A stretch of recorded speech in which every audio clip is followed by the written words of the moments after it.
भिवंडीमध्ये निलेश सांबरे यांनी आज भव्य शक्ती प्रदर्शन करत आपला उमेदवारी अर्ज दाखल केला। भिवंडीमध्ये महायुतीचे कपिल पाटील, महाविकास आघाडीचे बाळ्या मामा म्हात्रे यांच्यामध्ये ही लढत रंगणार आहे। पाहूयात।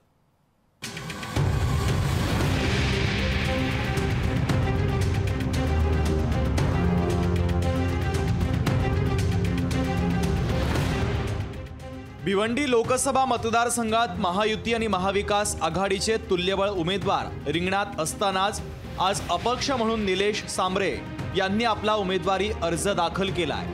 निलेश सांबरे यांचं ठाणे, पालघर जिल्ह्यात सामाजिक, शैक्षणिक, आरोग्य क्षेत्रात मोठं काम आहे। जिजाऊ संघटनेच्या माध्यमातून निलेश सांबरे गेल्या 15 वर्षापासून सामाजिक काम करतायत। आज शक्ती प्रदर्शन करत त्यांनी आपला उमेदवारी अर्ज दाखल केलाय।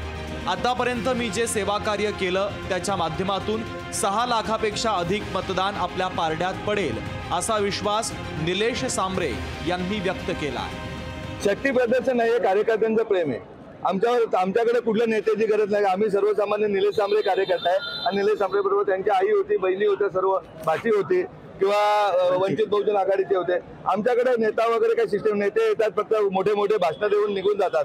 आम्ही भिवंडीचा गल्ली बोल बघितले, भिवंडी मतदारसंघातला प्रत्येक बूथ ना बूथ, गाव ना गाव बघितले, तिथल्या समस्या बघितलेल्या आणि त्या समस्या निराकरण करण्यासाठी एवढ्या मोठ्या प्रमाणात जनसमुदाय आलेला आहे। आम्ही कोणासमोर आव्हान उभं केलं नाहीये। आमचा विजय 28 जानेवारीला शहापूर येथील निर्धार मेळाव्यातच झालाय।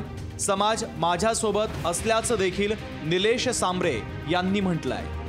भिवंडीची लढत आता अधिकच रंगतदार होणार आहे। राष्ट्रवादी शरद पवार पक्षाचे उमेदवार बाळ्या मामा म्हात्रे, महायुतीचे भिवंडीचे विद्यमान भाजपचे खासदार कपिल पाटील आणि जिजाऊ संघटनेचे निलेश सांबरे यांच्यात ही लढत होणार आहे। त्यामुळे आता भिवंडीकर खासदारकीची माळ कुणाच्या गळ्यात टाकणार हे पाहणं तितकंच महत्त्वाचं आहे।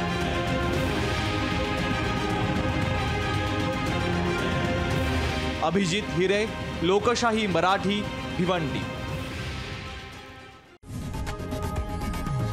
लोकशाही मराठी ऐका, पहा, जागरूक रहा।